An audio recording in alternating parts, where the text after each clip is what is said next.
Let me get straight to the vein. My fiancé slept with my father. There. The confession dangles like a knife above my throat, sharp and unblinking. My name is Ethan Carter. 27 years old. I used to spend my days drafting blueprints for houses meant to last lifetimes, walls squared just right, roofs angled to catch the sun. Now I'm the one collapsing, beam by beam, while the life I thought I knew crumbles into a heap of splinters. Olivia Thompson, 26, her laugh once the sound of wind chimes on a summer porch, now a noise that turns my stomach. We met in college, two kids fresh out of crappy dorm rooms, dreaming of something real. She wore daisy-patterned sundresses and quoted Kerouac like it was scripture. Now I can't look at daisies without seeing her tangled in white sheets with him. Daniel Carter, 52, the man who steadied my first wobbly bike ride, now a shadow I can't unsee. He's a contractor, always has been. Hands calloused from decades of swinging hammers, building homes for strangers while rotting the one he was supposed to protect. His workshop still smells of sawdust and turpentine, but now it reeks of lies. I found the texts on Olivia's phone 3 weeks ago, a digital trail of dad jokes and accidental shoulder brushes that turned into something else. Something deliberate. And Susan, my mother, age 50, who used to sing while frosting my birthday cakes. Now she's a mute bystander in this twisted play, her silence a shovel burying what's left of my trust. She knew. I'm sure of it. The way she'd glance at Olivia's empty chair during Sunday dinners, the way she'd hurry through the grocery store like she couldn't face the checkout girl's pity. This isn't a story about forgiveness. It's about how the people who teach you to build things can also burn them to the ground. It's about the night I drove to their house, headlights off, and watched him kiss her goodbye on the porch, her hand lingering on his chest, his laugh echoing like a sick punchline. It's about the way the neighbors' Christmas lights twinkled like nothing was wrong, like families don't unravel in quiet cul-de-sacs where everyone waves but no one sees. Beginnings, the fake balance. We collided in the harsh lights of a freshman dorm hallway, two kids from nearby towns fitting together like puzzle pieces. Road trips back home became our thing, her laugh buzzing louder than the engine, her leaning across the console to argue whether Inception or The Matrix messed with reality better. I'd crank up the radio to drown out her wrong opinions, but she'd just shout over the music, quoting Morpheus like some holy prophet. What you know you can't explain, but you feel it. Back then, I thought she meant us. Our families seemed cut from the same cloth. Hers did Sunday roasts and board games, mine did backyard barbecues and my dad's god-awful puns. Olivia slid into our family WhatsApp group like she'd been born into it. She sent memes to my sister, asked my mom for lasagna recipes, and laughed at my dad's jokes about the weather out here being a real cold front. Mom even bought her a Carter family monogrammed sweater that Christmas. For our honorary daughter, she said. Olivia wore it everywhere. I remember her curled on my couch in it, hair still damp from the pool, scribbling notes for her philosophy class. Looking back, the signs were there. The way Dad's voice boomed louder when Olivia was around.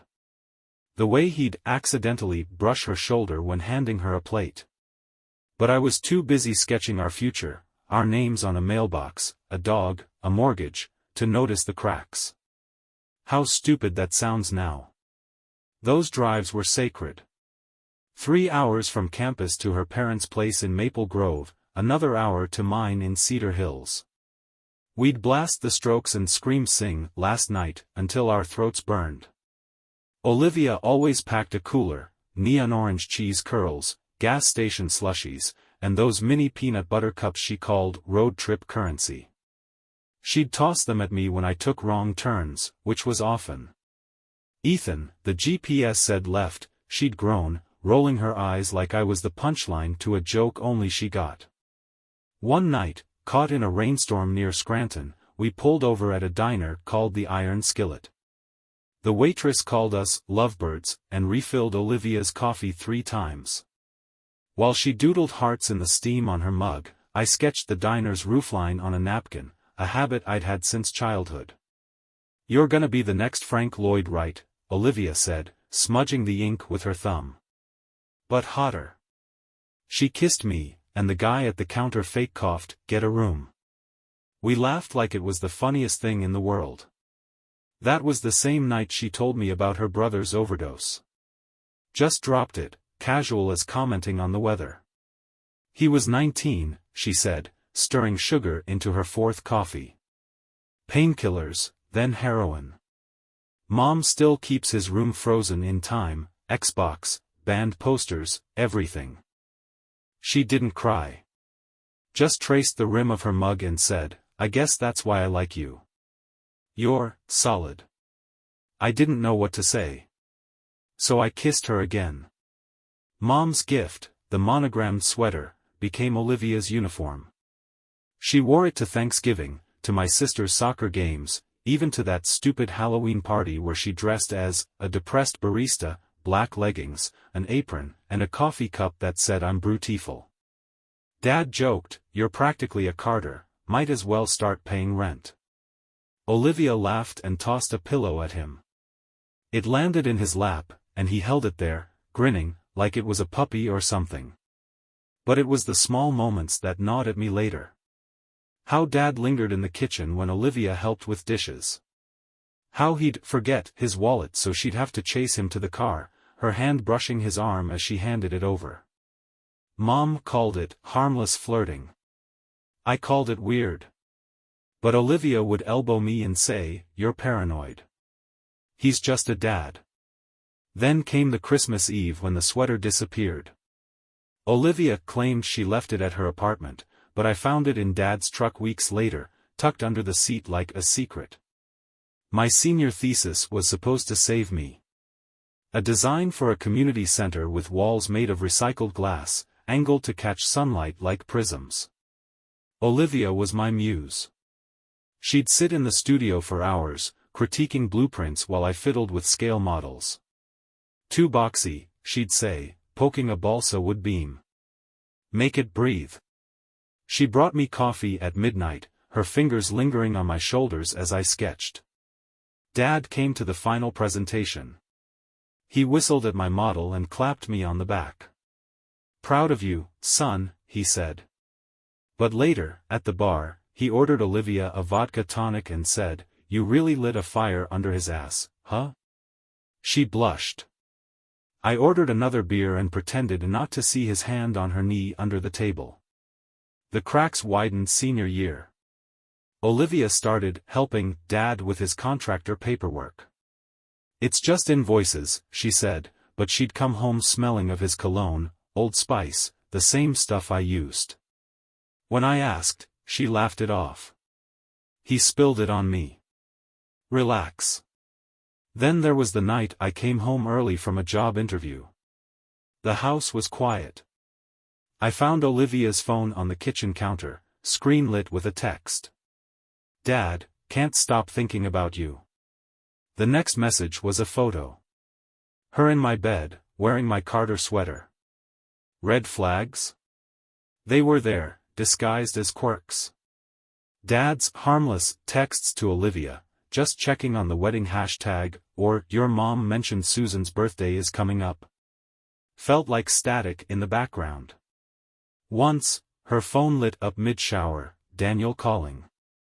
I answered, half amused, steam curling around the bathroom tiles. He coughed through some nonsense about a surprise party, then vanished. Even now, the memory curdles in my throat, a missed omen, slick as a wet floor. The little things. It started with the toolbox. Dad's old red Stanley cooler, the one he'd lent me for college move-in day, showed up in Olivia's trunk. He said you'd need it for the apartment, she shrugged, but her cheeks flushed. I didn't question it. Why would I? Dad was always helping. He'd show up unannounced to fix Olivia's leaky faucet, her car battery, her life, while I sat in the living room sketching rooflines, oblivious. Then there were the receipts. I found one tucked in his workshop drawer, Victoria's Secret, $148.52, folded under a jar of nails. When I asked, he laughed. "Your mom's anniversary gift. You know how women are about surprises." I nodded, but Olivia's dresser drawer held a lace bra I'd never seen before. Black, edged with satin. Not her style. The barbecue. 4th of July at our house was a circus. Mom's flag cake, sparklers, Dad's legendary ribs. Olivia manned the grill with him that year, her laughter slicing through the smoke. "You're a natural," he said, handing her tongs like they were sacred relics. She leaned into him, shoulder to chest, as he showed her how to sear the meat. "Secrets in the wrist," he winked. My sister snapped a photo, Dad and Olivia, grinning, faces streaked with sweat and barbecue sauce. Later, Mom framed it for the mantel. "They look so happy," she said. I stared at the shot, my stomach sour. Since when did Olivia wear Dad's favorite shade of red lipstick? The gift. Christmas morning, Olivia shook a small box from Dad with exaggerated glee. Inside, a silver necklace, a tiny compass pendant. "For my favorite navigator," he said, clasping it around her neck. Her skin prickled under his fingers. I watched her reflection in the window, eyes closed, lips parted. When she caught me staring, she mouthed thank you and kissed my cheek. But the compass pointed north, and I couldn't shake the feeling we were all headed somewhere dark. The phone calls. They started innocent. "Just checking in," Dad would say, calling Olivia's cell while she drove to class. Then it was nightly, "How's the thesis? Need help with materials?" Once, I grabbed her ringing phone by accident. "Ethan," she yelped, snatching it back. "It's your dad." His voice bled through the receiver, "Swear the contractor's screwing us." "Liv, you get that spreadsheet?" She never showed me the spreadsheet. The shower incident. The night I answered his call, the bathroom mirror fogged as Olivia sang off-key, some Taylor Swift song about innocence. Dad's voice crackled, "Surprise party for Susan, next weekend, don't tell Olivia." But he had told Olivia. She'd already picked the cake flavor. When I confronted him, he shrugged. "Slipped my mind. You kids worry too much." Olivia kissed my temple and said, "He's old, Ethan. Let it go." I let it go. The implosion, a symphony in shards. The day the world tilted began with avocado toast and Olivia's sleepy smile.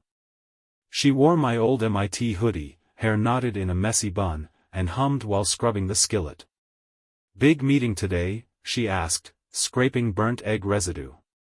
I kissed her forehead, the scent of coconut shampoo lingering. 3 p.m. client pitch. "Cross your fingers." She mock saluted. "Go crush it, baby." I drove to work, the morning sun glinting off skyscraper glass. By 11 a.m., I'd forgotten the file. Not the end of the world, until I circled back at noon, keys jingling like a jester's bells. The apartment complex loomed, Daniel's sedan parked askew. Coincidence, I shrugged. The elevator ride felt eternal. Floor 7. Our floor.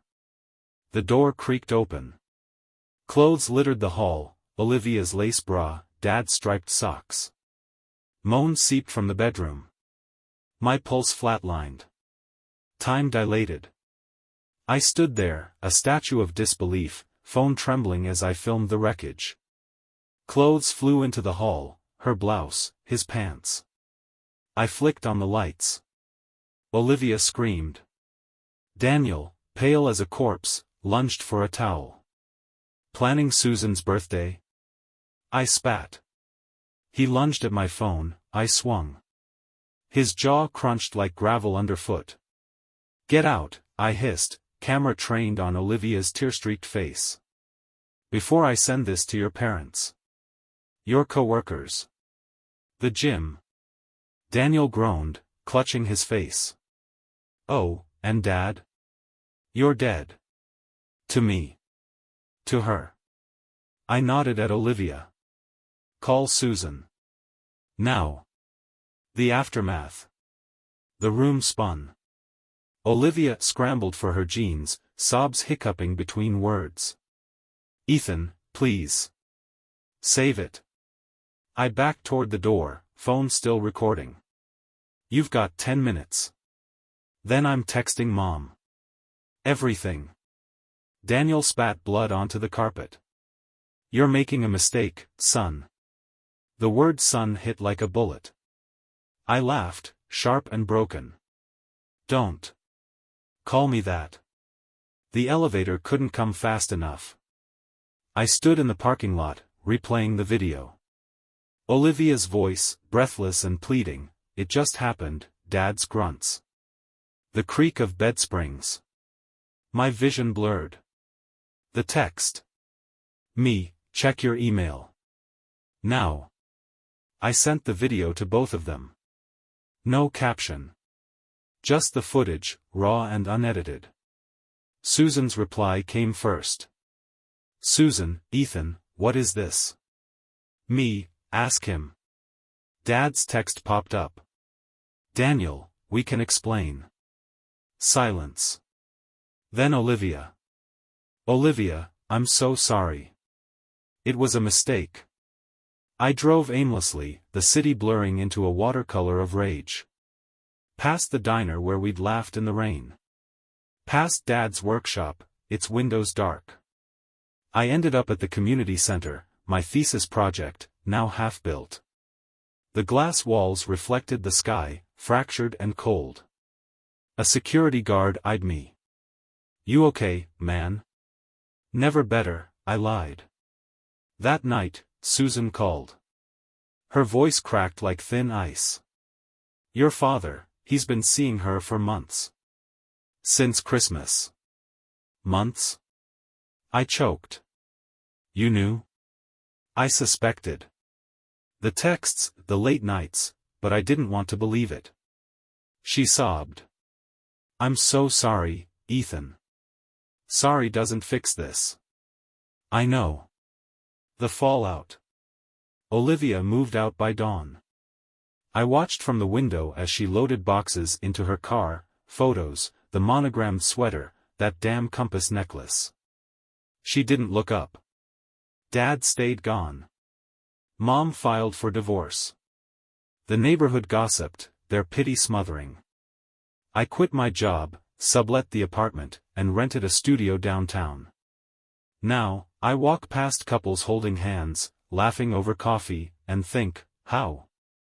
How do you trust anything after this? 3 months after the implosion, I got a package. No return address. Just my name in block letters, the envelope smelling of lavender, a scent that haunted me from Olivia's old pillow. Inside was a thumb drive and a note. Ethan. If you're reading this, I'm gone.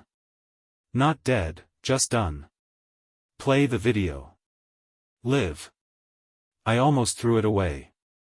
But curiosity, that rotten bastard, won. The video.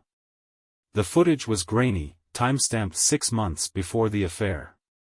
Olivia's face filled the screen, makeup smudged, eyes wild. If anything happens to me, make sure he sees this, she whispered. Then the camera shifted, a hidden lens in her necklace, the compass pendant, I realized. Daniel stood in his workshop, counting cash. A shadow moved, Olivia's mom, Karen, clutching a prescription bottle. You said you'd help him, she sobbed. You promised. Daniel sneered. Your boy OD'd on my product. That's on you for not keeping him in line. The screen cut to a hospital room, Olivia's brother, pale and skeletal, tubes snaking from his arms. A nurse said, overdose. Pills laced with fentanyl. Then a flashback, Daniel slipping a bottle into Karen's purse at a barbecue. For the pain, he'd said. The thumb drive held more, texts between Daniel and a dealer, bank transfers, a photo of Karen's suicide note. Olivia's voiceover narrated, "He killed my brother. Then he killed my mom.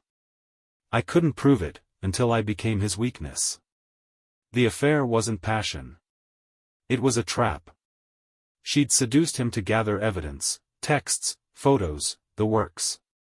The video of their tryst? Bait to make me the judge and executioner. I called Susan. Did you know?" Silence. "Then, about Karen?" "Yes. I found the letters. But Daniel, he's sick, Ethan. Power, control, it's all a game to him. And you let him." "I stayed for you," she snapped. "But Olivia, she's stronger than I ever was." Dad's trial dragged on for months. Susan testified in a black dress, her voice steady as she recounted his business trips to meet dealers. "He'd joke about clearing inventory," she said. "I thought he meant lumber."